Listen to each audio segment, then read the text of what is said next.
பேட்டை TV நேயர்களை துபாய்க்கு அன்போடு வரவேற்கிறோம். இன்னைக்கு நம்மளுடைய துபாயோடைய பயணத்துல துபாயில இருக்கக்கூடிய பல முக்கியமான இடங்களை பார்த்துட்டு இருக்கிறோம். அதுல ஒரு கப்பல் பயணம். இந்த கப்பல் பயணம் கிட்டத்தட்ட 1 மணி நேரம் 1.5 மணி நேரத்துக்கிட்ட இந்த பயணம். இந்த பயணத்துல பல விஷயங்களை நம்ம பேச இருக்கிறோம். இதுல ஒரு ஹைலைட் என்னன்னா, நமக்கு இன்னைக்கு இந்த போட்டு ஓட்டக்கூடிய இந்த கேப்டன் அவர் வந்து நம்ம தமிழ்நாட்டை சேர்ந்த ஒருத்தர். முதல்ல அவர்கிட்ட கேட்போம், அவங்க இங்க எத்தனை வருஷமா இருக்காங்க, அவங்களுடைய அனுபவங்களை கேட்போமே. வா. ஓகே, அண்ணன் தான் நம்ம கேப்டன் ஜாக் ஸ்பேரோ. அண்ணா, நீங்க எந்த ஊர்ண்ணா? நாங்க கடலூர். கடலூர். கடலூர் அப்படியே அந்த கடல் சார்ந்த வேலையிலே அப்படியே வந்துட்டீங்களா? அண்ணன் பேர் என்னண்ணா? என் பேர் மணிகண்டன். மணிகண்டன். அவங்க ராஜு. நீங்களும் தமிழ் தானா? சரி, எத்தனை வருஷமா இருக்கிறீங்க? ஒரு 7 வருஷம். 7 வருஷமா ஃபுல்லா இந்த ஃபீல்டில் தான் இருக்கிறீங்க. சரி சரிண்ணா. எல்லாம் நம்ம தமிழர்கள் அதிகமாக வராங்களா இங்கே? இப்போ கம்மி தான், ஆனால் அந்த அளவுக்கு சொல்ல முடியாது. மலையாளிகள் தான் அதிகம். Okay okay okay. தமிழர் ரேர், ஒரு 100ல் ஒரு 10 பேர் பார்க்கலாம். சரி சரி ஓகே. கப்பல் ஓட்டு போர் அடிச்சா பேட்டை டிவி பாருங்க. துபாயோடைய இந்த கப்பல் பயணத்துல நல்ல ஒரு சொகுசு கப்பல்னே சொல்லலாம். இதுல வந்து தொழில் சம்பந்தமான ஒரு வீடியோ பண்ணலாம்னு சொல்லி நம்ம யோசிச்சோம். அதாவது தொழில முன்னேறக்கூடியவங்க, தொழில் சம்பந்தமான ஒரு ஆர்வம் இருக்க மாதிரி ஒரு வீடியோ பண்ணலாம்னு சொல்லி யோசிச்சோம். அதுக்கு சரியான ஆள் நம்ம மீரான் பாய். அஸ்ஸலாமு அலைக்கும் மீரான் பாய். வலைக்கும் சலாம். மீரான் பாய், இப்போ உங்கள்கிட்ட நான் ரொம்ப நாளா கேட்கணும்னு நினைச்ச ஒரு கேள்வி. சொல்லுங்க. என்னன்னா, இப்போ நிறைய பேர் சொல்லுவாங்க, ஒரு பொய் பேசாம எந்த ஒரு வியாபாரமே செய்ய முடியாது, ஆமா, ஹலால் ஹராம்லாம் இந்த காலத்துல பார்க்கவும் முடியாதுப்பா அப்படின்னு சொல்லுவாங்க. கண்டிப்பா. ஆனா அல்லாஹ்வோட கிருபையில நான் உங்களை பார்த்துட்டு இருக்கேன். கிட்டத்தட்ட ஒரு 5 வருஷம் நம்ம நட்போட இருக்கிறோம். அல்ஹம்துலில்லாஹ். உங்களோட வியாபாரம் ரொம்ப நேர்மையா பண்ணிட்டு இருக்கீங்க. மாஷா இந்த 5 வருஷத்துல ஒரு பொய் சொல்லியோ எதுவுமே நான் உங்கள்ட்ட பார்த்தது இல்ல. ஜஸாக். ஆனா இறைவனோட உதவியால உங்களோட பிசினஸ் இன்னைக்கு தமிழ்நாடு தாண்டி பல நாடுகளை தாண்டி வளர்ந்து போயிட்டு இருக்கீங்க. மாஷா. இறைவன் உங்களுக்கு மென்மேலும் வளர்ச்சியை தருவான். ஆமீன். இப்போ நிறைய பேர் சொல்றாங்களே, ஹலால் ஹராம்லாம் பார்த்தா செட் ஆகாதுப்பா, பொய் பேசாமல வியாபாரம் பண்ண முடியாதுன்றாங்க. அது உண்மைதானா? அப்படிலாம் இல்லவே இல்லை ஜி. குர்ஆன் வந்து கியாமத் வரைக்கும், அது நபி ஸல்லல்லாஹு அலைஹி வஸல்லம் கடைசி நபி. கியாமத்துல வர கடைசி குழந்தை வரைக்கும் அவங்க நபி தான் எல்லாருக்கும். அவங்களுடைய வார்த்தைகள் அது வரைக்கும் கண்டிப்பா பின்பற்றப்படும். அதுல நம்ம ஒரு நம்ம மூலியமா அது பின்பற்றப்பட்டுச்சுன்னா நம்ம பாக்கியசாலி. அது ஹயாத் ஆகுது அப்படி சொன்னா. இதுக்கு வந்து நம்ம பயன்படுத்தப்படுறோம் அப்படிங்கிறத சந்தோஷப்படணும். நம்ம பொதுவான மக்கள் பேசக்கூடிய அந்த வார்த்தை வந்து அவங்க வந்து சாக்கு சொல்றது. உதாரணத்துக்கு அவங்க பரக்கத்தை பார்க்க மாட்டாங்க, வருமானத்தை பார்ப்பாங்க. உதாரணத்துக்கு பரக்கத்து வருமானம் என்ன வித்தியாசம்? பரக்கத்துனா உங்களுக்கு 1 கோடியா இருக்கட்டும், 100 ரூபாயா இருக்கட்டும், அது பன்மடங்கா பெருகும். அதான் பரக்கத். சொல்லுவாங்க, 100 பேர் சாப்பாடு செஞ்சுட்டு 50 பேர் சாப்பிட்டு சாப்பாடு இருக்கான்னு கேட்டா பரக்கத்தா இருக்கணும், இதுக்கு பேர் பரக்கத்து இல்லை. 50 பேருக்கு சாப்பிடணும் ஆக்கணும், 200 பேர் சாப்பிடணும், இதுக்கு பேர் தான் பரக்கத். கோடிக்கணக்கில் பணம் வர்றதுதான் மக்கள் இன்னைக்கு எதிர்பார்க்கறாங்க. அதுக்கு போய் சொல்லலாம், நம்ம ஏதாச்சும் பேசிக்கலாம், அட்ஜஸ்ட் பண்ணிக்கலாம், இது வியாபாரத்தை வந்து கூடும். இந்த காலத்துல முடியாது சொல்றாங்கல்ல, அப்படிலாம் கிடையவே கிடையாது. கண்டிப்பா உண்மை, நேர்மை இதெல்லாம் நம்மளோட வியாபாரத்தை இருந்துச்சுன்னா நபி ஸல்லல்லாஹு அலைஹி சொன்னாங்க, இந்த 2 விரல்கள் போல நாங்க நாளைக்கு என் கூட சேர்ந்து இருப்பாங்கன்னு சொன்னாங்க. யாரு? அந்த வியாபாரி. ஆ. இரண்டாவது, அவருக்கு தான் பெரிய பரக்கத்தே. அவர் பயங்கரமா வளருவார். இன்னைக்கு நம்ம பார்த்துட்டு இருக்கோம். அல்ஹம்துலில்லாஹ். இந்த வளர்ச்சியை வந்து நான் இவ்வளோ சீக்கிரமா எதிர்பார்க்கல. நான் வளருவேன் கண்டிப்பா தெரியும். நான் என்னோட வளர்ச்சியை சொல்லலை. நான் 6.4 அதுவும் வளர்ச்சி தான். ஆனா அல்ஹம்துலில்லாஹ் இந்த வியாபாரத்துல இந்த குறுகிய காலம், ஒரு 2022க்கு பிறகு ஒரு பூம் ஆச்சு. ஆனா 2019 ஆரம்பிச்சா 22க்கு பிறகு தான் மக்களுக்கு தெரிய ஆரம்பிச்சது. அல்ஹம்துலில்லாஹ். அது இன்னைக்கு ஒரு முக்கியமான காரணம். அல்ஹம்துலில்லாஹ். இன்னைக்கு உலகத்துல 13 நாடுகள்ல இருக்கும். ஆச்சரியப்படுவீங்க. உங்கள்ட்ட கூட நான் சொல்லலை, அடுத்து 20 நாடுகள் கியூல இருக்காங்க. மாஷாஅல்லாஹ். மாஷாஅல்லாஹ். எல்லாருமே வந்து அந்த லைசன்ஸ் வேலைலாம் இருக்கிறதுனால அது இன்னொரு 6 மாசம் 1 வருஷம் வரைக்கும் ஆகும் வாய்ப்பு இருக்கு. இந்த அளவுக்கு பெரிய வளர்ச்சியை வந்து இவ்வளவு சீக்கிரமா வந்து அல்லாஹ் கொடுத்தான். முக்கியமான காரணம் நான் நினைக்கிறது அந்த நேர்மை தான். பணங்கிறது அல்லாஹ் நிச்சயமா தக்தீர்ல இருந்து கொடுத்தே தீருவான். அது ஹலாலா ஹராமாங்கிறது முடிவு செய்யறது நம்ம தான்.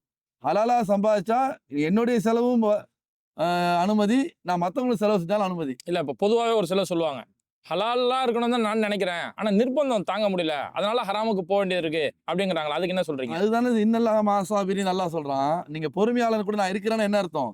பொறுமையாளனுங்கிற வந்து திருடிட்டான் ஒருத்தன், அவனை போட்டு மக்கள் அடிக்கிறாங்க. இப்போ அவர் பொறுமையா இருக்காரு, நான் அடி வாங்கி தான் ஆகணும்னா இதுக்கு பேர் பொறுமை இல்லை. திருடுறதுக்கு முன்னாடி பொறுமையா இருக்கணும். என்னுடைய வறுமை, என்னுடைய ஏழ்மை, என்னுடைய பசி, இதுக்கு நான் திருடக்கூடாது. அல்லாஹ் எனக்கு வந்து இது வந்து ஒரு சோதனை. இந்த சோதனை நான் பொறுமையா இருந்தேன்னு சொன்னா கண்டிப்பா அல்லாஹ் எனக்கு ரிஸ்க் கொடுப்பான். வல்லாஹு கைரு ராசிக்கின். அவன் வந்து ரிஸ்க் அளிக்கிறவன்ல ரொம்ப சிறந்தவன். அந்த பொறுமை இருக்குல்ல, அந்த நேரத்துல இருக்கணும். இந்த சாக்குலாம் சொல்லிக்கிட்டு அந்த நேரத்தை பயன்படுத்திக்கிட்டு நான் வந்து நிர்பந்தத்தால் அப்படி இருக்கேன், எனக்கு குடும்பம் இருக்கு, எனக்கு இந்த வியாபாரம் தான் எனக்கு குடும்பத்தை காப்பாற்றும், இதெல்லாம் வந்து இஸ்லாமியர்கள் பேசவே கூடாத வார்த்தைகள். இல்ல ஜெய் பசியை கூட தாங்கிக்கலாம் ஆனா பணம் அத்தியாவசியம் அப்படின்ற ஒரு சாக்கு போக்கு சொல்றாங்க இல்லையா? அதாவது பணம் அத்தியாவசியம்னா நீங்க சொல்ற மாதிரி பார்த்தீங்கன்னா இந்த வாடகை கொடுக்கணும், கரண்ட் பில் கட்டணும், இதெல்லாம் நிர்பந்தம் அப்படின்னு சொல்லி சொல்லுவாங்க. அந்த மாதிரி பணம் சம்பாதிக்கணும் நிர்பந்தம் இருக்கிற நிலைமையில பொறுமையா இருக்கவே பெரிய இப்போ உதாரணத்துக்கு இங்க சொல்லலாமான்னு தெரியல. இப்போ நீங்க வந்து ஒரு பள்ளிக்கு வேணும்னு சொல்லி ஒரு வீடியோ போட்டீங்க. அல்ஹம்துலில்லாஹ் ஒரு 2 வருஷத்துக்கு முன்னாடி 60 லட்சம் 70 லட்சம் தான் கேட்டீங்க. ஆனா ஒரு 10 நாளைக்குள்ள நான் அந்த பள்ளி கமிட்டி மெம்பர்ஸ் நான் சந்திச்சேன். ஏன்னா அவங்க திறப்பு விழாக்கு நம்மளையும் கூப்பிட்டுருந்தாங்க. அவங்க சொன்னாங்க நாங்க 5 6 பேர் உட்காந்து அந்த போனை பேச முடியல, எங்களால ஃபாலோ பண்ண முடியல. கிட்டத்தட்ட 2 கோடிக்கு மேல அவங்க பணம் வந்துச்சு. நீங்க இன்னொரு வீடியோ போட்டு அதை வந்து இனிமே பணம் யாரும் போடாதீங்க அப்படி சொல்லி அந்த அளவுக்கு சொன்னீங்க. ஒரு சாதாரணமா உங்களோட அறிவிப்பு இவ்வளவு பெரிய பரக்கத்தை கொடுத்துச்சு. அந்த பள்ளிக்காரங்க என்ன செஞ்சாங்க எனக்கு தெரியும். அது அந்த பள்ளிக்காரங்க வந்து ஒரு 4 லட்ச ரூபாய் கொண்டு வந்துட்டு, ஏன்னா பொதுவாகவே பள்ளிக்கு கலெக்ஷன் பண்ற பில் கலெக்டர் சொல்லுவாங்க, அந்த கலெக்ட் பண்றவருக்கு ஒரு கமிஷன் இருக்கு. அந்த மாதிரி அவங்க வந்து பள்ளி கலெக்ட் பண்ணதுக்காக ஒரு 4 லட்ச ரூபாய் கொண்டு வந்து உங்கள்ட்ட கொடுத்தாங்க. பணங்கிறது உங்களுக்கும் தேவைதான். நீங்க என்ன செஞ்சீங்க அந்த நேரத்துல? எனக்கு வேண்டவே வேண்டாம். அது அவங்க மேல கோவப்பட்டீங்க. அவங்க வந்து கொண்டு வந்து கொடுக்கும்போது நம்ம அவங்க உபகாரம் செய்யலாம நினைச்சாங்க. ஆனா நீங்க அவங்க மேல கோவப்பட்டு விரட்டி விட்டீங்க. பணங்கிறது அந்த நிலைமையில உங்களுக்கு தேவைப்பட்டுச்சு. நம்ம பேட்டை டிவி ஆரம்பிச்சதே இறைவனோட பொருத்தம் இருக்கணும், அந்த சமுதாயத்துக்கு ஒரு சேனல் தேவை, அந்த கண்டிப்பா. நோக்கத்துல தான் செஞ்சோம். இதுல எக்காரணத்தை கூட பணம் சம்பந்தமான இல்ல, நீங்க விஷயம் பணம் வரக்கூடாது. தேவைன்றது அந்த இடத்துல உங்களுக்கு தேவைப்பட்டுச்சு. ஆ. எனக்கு தெரியும் நீங்க இடம் வாங்குறதுக்கு கடன் வாங்கியிருக்கீங்க. ஆமா. நல்லாவே தெரியும். நீங்க யார்கிட்ட கடன் வாங்கினீங்கன்னு எனக்கு தெரியும். அது எவ்வளவு பெரிய தொகைங்கிறதும் தெரியும். இந்த நிலைமையில ஒரு 4 லட்ச ரூபாய் சும்மா வரும்போது நீங்க அதை வந்து நிராகரிச்சீங்க. அப்ப என்ன இங்க காட்டுறோம் அப்படின்னா, என்ன என்ன எப்படி சொல்றீங்க அதே மாதிரி நான் உங்களை பாக்குறேன். இங்க பணம் வந்து சம்பாதிக்கணுங்கிறது கண்டிப்பா. ஆனா எந்த வழியில இது ஹலால் தான் இத்தனைக்கும். அந்த பள்ளிக்கு கொடுத்தது அவங்க கொடுக்கறது ஹலால், கமிட்டி தான் கொடுக்குறாங்க. அதை கூட நீங்க வேணாம்னு சொன்னீங்க. அல்லாஹ் உங்களை உயர்த்திட்டு தான் இருக்கான். நம்மளும் பாக்குறோம். நம்ம கம்பெனியும் உயருது, நீங்களும் உயர்ந்துட்டு இருக்கீங்க. நீங்க வேற லெவல்ல உயர்றீங்க. நாங்க துபாயில பாக்குறேன், எங்க பார்த்தாலும் ஃபாரூக் பையன் வந்து உங்களை உயிரை விடுறாங்க, உங்களை சந்திக்கிறாங்க, உங்களை சந்திக்கணும் டைம் கேட்கறாங்க. இவ்வளவு பெரிய ஒரு வளர்ச்சி எல்லாம் உங்களுக்கு கொடுத்துருக்கான் மாஷா அல்லாஹ். அப்போ பணம் தேவைங்கிறது கண்டிப்பா ஏத்துக்கணும். அது கொஞ்சம் பொறுமையா இருந்தாருன்னா அல்லாஹ் வேற லெவல்ல கொடுப்பான். அதுக்கு நீங்க ஒரு உதாரணம். நீங்க சொல்றீங்க நான் உதாரணம்னு. நான் சொல்றேன் நீங்க எனக்கு பெரிய உதாரணம். இன்ஷா அல்லாஹ். அல்ஹம்துலில்லாஹ். அல்ஹம்துலில்லாஹ். ஜி, இப்போ இந்த இல்லற வாழ்க்கை சம்பந்தமா ஒரு குழந்தையின்மை சம்பந்தமான விஷயங்களுக்கு உங்களுடைய ப்ராடக்ட் உண்மையால நல்ல பயனளிச்சிட்டு இருக்கு. அல்ஹம்துலில்லாஹ். வாங்கி பயனடைஞ்ச பல பேரை நான் பார்த்திருக்கிறேன். மாஷா அல்லாஹ். இப்போ நீங்க டாக்ஸி ஓட்டிட்டு இருந்தேன் அப்படின்னு சொல்லி சொன்னீங்க, அப்புறம் மெடிக்கல்ல வேலை செஞ்சேன்னு சொன்னீங்க. ஆமா. அதுல இருந்து இந்த ஃபீல்டு நீங்க தேர்ந்தெடுக்க, இந்த துறையை தேர்ந்தெடுக்க என்ன காரணம்? முக்கியமா நான் சொன்னேன்ல மெடிக்கல் ஃபீல்டு ரொம்ப இன்ட்ரெஸ்டா விரும்பி செஞ்சேன்னு சொன்னேன்ல. அந்த மெடிக்கல் ஃபீல்டுல இதுக்குன்னு ஒரு மாத்திரை இருக்கு. வயகரா மாத்திரை சொல்லி, அது இந்தியாவோட வயகரா. ஓ. ஒரிஜினல் வயகரா கிடையாது. ஹார்ட்டுக்கு சம்மந்தப்பட்ட ஒரு மாத்திரை. அந்த மாத்திரையை வந்து எங்க மெடிக்கல் ஷாப்ல எல்லாருமே வாங்குவாங்க. பக்கத்துலயே ஒரு பெரிய காலேஜ், அது பேர் சொல்ல வேண்டாம். அந்த காலேஜ் படிக்கிற பசங்களும் வந்து வாங்குவாங்க. அதே போல வயசானவங்க 70 வயசு 60 வயசுக்கு உள்ளவங்களும் வந்து வாங்குவாங்க. அப்ப இந்த மாத்திரை வந்து சரியே இல்லையே, ஒரு ஹார்ட்டுக்காக தயாரிக்கப்பட்ட ஒரு மாத்திரையை இவங்க வாங்கி போடுறாங்களே, இதுக்கு ஒரு மாற்று ஏற்பாடு வேணுமே. லேகியம் இந்த மாதிரி மட்டுமே இருந்துச்சு. இப்போ 2017 ஒரு மருத்துவருடைய சந்திப்பு கிடைச்சது. அந்த சந்திப்பை எல்லாம் நான் பயன்படுத்தினேன். நான் முதல்ல அந்த அவர் சொன்னதை கேட்டேன். அது எனக்கு ஒரு பெரிய ஒரு மாற்றத்தை கொடுத்துச்சு. ஏன்னா சின்ன வயசுலேருந்தே நீ போட பாத்தீங்க, தலைவலிக்கு 2 மாத்திரை போட்டேன். ஆமா. எனக்கு மாத்திரைனா வந்து போட்டு போட்டு உடம்பு பழகிடுச்சு. ஒரு மாத்திரை செட் ஆகாது. இப்படி பழகின நான் முதல் முறையா இயற்கையாகவே இதுக்கு ஒரு நல்ல தீர்வை என் உடம்புல நான் பார்க்கும்போது இதை கண்டிப்பா செய்யணும்னு சொல்லி லோக்கல்ல முதல்ல 26 நண்பர்களுக்கு கொடுத்தேன். அந்த நண்பர்கள் அந்த ஆரம்பிச்சுதான் இன்னைக்கு வந்து 2 லட்சத்துக்கு மேற்பட்ட சாட்டிஸ்ஃபைடு கஸ்டமர்ஸ் உலகத்துல 60 நாடுகள்ல. மாஷா அல்லாஹ். மாஷா அல்லாஹ். ஜி, இப்போ உங்களோட இந்த வியாபாரத்துல இப்போ லட்சக்கணக்கான கஸ்டமரை நீங்க ஃபேஸ் பண்ணிருப்பீங்க. அல்ஹம்துலில்லாஹ். அப்போ உங்களுடைய ப்ராடக்ட் மூலியமா பலனடைஞ்ச கஸ்டமர் யாரா இருப்பாங்க இல்லையா? அப்போ அதிகம் சிலர் இருக்கு. சொல்லியிருப்பாங்க, இதை வாங்கி சாப்பிட்டு எனக்கு இந்த அளவுக்கு பயனளிச்சு, அந்த மாதிரி பயனளிக்கும் போது நமக்கே ஒன்று தோணும், நம்ம ஒரு ஆமா. நல்ல திருப்திகரமான ஆமா, வியாபாரம் ஆமா. பண்றோம் அப்படின்ற ஒரு அனுபவம் இருக்கும். அந்த மாதிரி யாராவது கஸ்டமர் ஃபேஸ் பண்ணிருக்கீங்களா? முதல்ல சொன்னா அது வந்து ஒரு வருமானங்க 2வது ஜி. இந்த வியாபாரம் செஞ்ச துவா நிறைய இருக்கு எனக்கு. அல்ஹம்துலில்லாஹ். அது அல்ஹம்துலில்லாஹ். நைட்டு 2 மணிக்கு 3 மணிக்கு இந்த மாதிரிலாம் கால் வரும். நான் முதல் மொபைல் நான் வச்சிருப்பேன், உங்களுக்கே தெரியும். ஆமா. நான் என் நம்பரை போடுவேன். அப்போல்லாம் ஃபோன் பண்ணி சந்தோஷமா ஒரு இந்தியாவோட இஸ்ரோவில் வேலை செய்யக்கூடிய ஒரு முக்கியமான ஒரு நபர். அவர் 3 மாசத்துக்கு ஒரு தான் வீட்டை மனைவி பார்க்க போவார். அவருக்கு 56 வயசு. அவரு வாங்கி ரொம்ப வாங்கியே எனக்கு உங்க மேல கேஸ் போடுவேன், ஒழுங்கா டெலிவரி ஒழுங்கா ஆகல. ஏன்னா இஸ்ரோ உள்ள எல்லா கொரியர் சீக்கிரம் போயிடாது. அவங்க வாசல்ல செக்யூரிட்டி கொடுத்து வந்துட்டாங்க. செக்யூரிட்டி வந்து அவர்கிட்ட கொடுக்கறதுக்கு தாமதம் ஆயிடுச்சு. ஆனால் எங்க மேல இங்க டெலிவரி காட்டுது கொரியர்ல. அதுக்கு பிறகு அவரு அந்த அளவுக்கு எங்களை போட்டு உங்களை விட மாட்டேன்டான்னு சொன்ன கஸ்டமர் ஏமாத்திரீங்கன்னு நினைச்சேன். நினைச்சிட்டாரு. அவருக்கு பவர் இருக்கு, அந்த பவர். ஆனா அதுக்கு பிறகு சாப்பிட்டுட்டு நான் ஸ்ரீலங்கால இருந்து இந்தியா வரும்போது 2:45 மணிக்கு எமிகிரேஷன் நிக்கிறேன் ஸ்ரீலங்கால.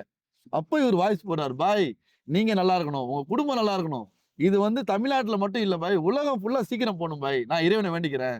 வேற லெவல்ல எனக்கு இந்த 56 வயசுல கிட்டத்தட்ட ஒரு 30 வருட திருமண அனுபவம் இருக்கு. இந்த தடவை நானும் என் மனைவி சந்தோஷமா இருந்தேன். பாய் நான் 2:45 வாய்ஸ் போட்டுருக்கா பாத்துக்கங்க அப்படின்னு சொன்னார். அந்த அளவுக்கு. அதே மாதிரி நிறைய பேர் குழந்தையின்மையில இருந்து அவங்க 20 லட்சம் செலவு பண்ணி 18 லட்சம் செலவு பண்ணி 48 வயசுலாம் நீங்க வந்து நம்மளே முடிவு பண்ணிடலாம் இனிமே குழந்தை பிறக்காதுன்னு. இப்போ 2 நாள் மேல் ஸ்டேட்டஸ்ல வச்ச நீங்க கூட பாத்தீங்க, நீங்க கூட அதுக்கு ஸ்டார் போட்டீங்க. ஆமா அந்த அந்த மாதிரி அவர் 34 வயசுல மேரேஜ் ஆகுது, 46 48 வயசுல தான் அவருக்கு வந்து முதல் குழந்தை. அதுவும் எல்லா இடத்துலயும் ஃபெர்டிலிட்டி சென்டர்லாம் போய் ட்ரை பண்ணி எல்லாத்துலயும் ஃபெயிலர்.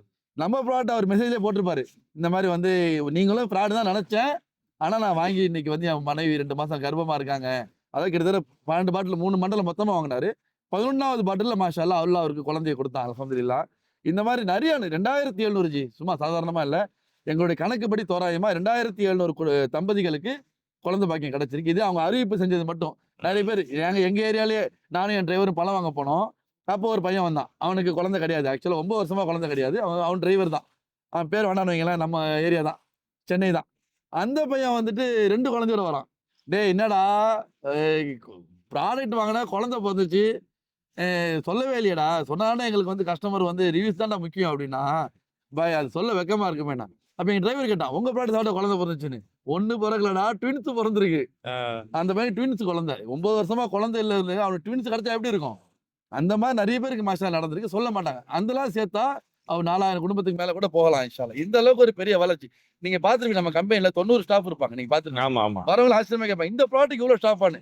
அந்த 90 ஸ்டாஃப்ல ஒரு 20 ஸ்டாஃபுக்கு மேல நம்ம ப்ராடக்ட் சாப்பிட்டு குழந்தை பிறந்தவங்க, மாஷா அல்லாஹ். ஒரு தாம்பத்தியத்துல ஒரு சந்தோஷத்தை பார்த்தவங்க. அதனால எல்லா வயசும் நம்ம ஆஃபீஸ்ல ஸ்டாஃப் இருப்பாங்க. டிஸ்ட்ரிபியூட்டர் பார்த்துருப்பீங்க, டிஸ்ட்ரிபியூட்டர் எல்லாருமே பாத்தீங்கன்னா நம்ம ப்ராடக்ட்டை வேர்ல்டு லெவல்ல ப்ராடக்ட்டை வாங்கி ஒரு லாபத்தை பார்த்து ஆரம்பிச்சவங்க தான் மாஷா அல்லாஹ். எல்லாமே சும்மா ஒரு வியாபாரத்தை ஆரம்பிச்சு ஜஸ்ட் லைக் தட்லாம் அவங்க கவுன்சிலிங்ல கொடுக்கல. பையன் நல்லா இருக்கும் பையன், நீங்க வாங்கி சாப்பிடுங்க ஏமாறுங்க அப்படிலாம் இல்லை. நானே சாப்பிட்டுக்கணும், நம்ம பையன் ஸ்டாஃப் சொல்லுவான், நான் சாப்பிட்ட பையன் சூப்பரா இருந்துச்சு, நீங்களும் வாங்கி சாப்பிட்டுக்கணும். இன்னைக்கு முஸ்லீம்கள் மட்டும் இல்லாம நான் பெருமையா சொல்றேன், உலகம் ஃபுல்லா அந்த 2 லட்சம் கஸ்டமர் இருக்காங்களே, ஆரம்பத்துல இஸ்லாமியர்கள் மட்டும் வாங்கின ஒரு கம்பெனி இன்னைக்கு உலகம் ஃபுல்லாவே எல்லா மக்களும் வாங்குறாங்க மாஷா அல்லாஹ். பாதிரியார்கள் வாங்குறாங்க, பாதிரியார்கள்லாம் நிறைய வாங்குறாங்க. அதே மாதிரி நம்ம சத்தீஸ்கர், கவுஹாத்தி, பீகாரோட இன்டீரியர்லாம் பார்த்தீங்கன்னா நம்ம மிலிட்ரி கேம்பர்ஸ், அதெல்லாம் காட்டுக்குள்ள, அங்கெல்லாம் கொரியரே போகாது. அந்த மாதிரி இடத்துல வந்து நாங்கள் போஸ்டர்ல தான் அனுப்புவோம். போஸ்டர்ல அவங்க வாங்கி சாப்பிட்டு அந்த ஜெனரல் அப்புறம் அந்த மிலிட்ரி மேன்லாம் நம்ம ப்ராடக்ட் வாங்கி லோக்கல்ல விற்கிறாங்க. அவங்க கேம்ப்ல அந்த மாதிரி பார்த்தீங்கன்னாலே எங்களுக்கு ஒரு 10-15 மிலிட்ரி கேம்ப்ல விற்கக்கூடிய டிஸ்ட்ரிபியூட்டர்ஸ் இருக்காங்க. இது போக 300 மருத்துவர்கள் தோராயமா சொல்றேன், நம்ம ப்ராடக்ட் வாங்கி அவங்க மருத்துவமனையில விற்கிறாங்க. அதுல சித்தா, ஆயுர்வேதா எல்லாம் நான் அக்குபஞ்சர் இந்த மாதிரி உள்ளவங்கலாம் மாஷா அல்லாஹ். இவ்வளவு பெரிய வளர்ச்சி இருக்கும். சரிங்க ஜி, இந்த குறுகிய நேரத்துல உங்களுடைய பல அனுபவங்களை கலந்துக்கிட்டீங்க. குறிப்பா நேர்மையா ஒரு ஹலாலான முறையில வியாபாரம் செய்ய முடியும், அதுல சாதிக்கவும் முடியும் அப்படிங்கிறதுக்கான பல உதாரணங்களை சொன்னீங்க. நிகழ்ச்சியில கலந்து ரொம்ப நன்றி. கண்டிப்பா அடுத்த ஒரு நிகழ்ச்சியில சந்திப்போம். இறைவன் உங்களுக்கு மென்மேலும் பறக்க செய்வோம். ஆமீன் மாஷா அல்லாஹ். ஜஸாக்கல்லாஹ் பாரக்கல்லாஹ். நம்மளோட ப்ராடக்ட் மிஸ்டர் பர்ஃபெக்ட் மென் வெல்னஸ் நீங்க வாங்கி சாப்பிடணும்னா கீழே இருக்க நம்பரை தொடர்பு கொள்ளுங்க. இனிமையான இல்லறத்திற்கு இதோ வந்துவிட்டது ஒரு அற்புதமான தீர்வு. நீண்ட நேர இல்லற பிரச்சனை, குழந்தையின்மையின் காரணமாக ஏற்படக்கூடிய மன அழுத்தம், இதற்கெல்லாம் ஒரு இயற்கையான தீர்வு தேடுறீங்களா? அஸ்வகந்தா, சஃபேத் முஸ்லி, சிலாஜித் போன்ற 26க்கும் மேற்பட்ட இயற்கையான மூலிகைகளை கொண்டு தயாரிக்கப்பட்ட தரமான நம்பகமான ப்ராடக்ட். ISO, GMP, FSSAI போன்ற மத்திய, மாநில மற்றும் உலக நாடுகளின் அங்கீகாரம் பெற்ற தரமான இயற்கை உணவு. உங்கள் இரவும் இல்லறமும் நீண்ட நேரம் நல்லறமாக மாறுவதற்கு கீழே இருக்க நம்பரை தொடர்பு கொள்ளுங்க.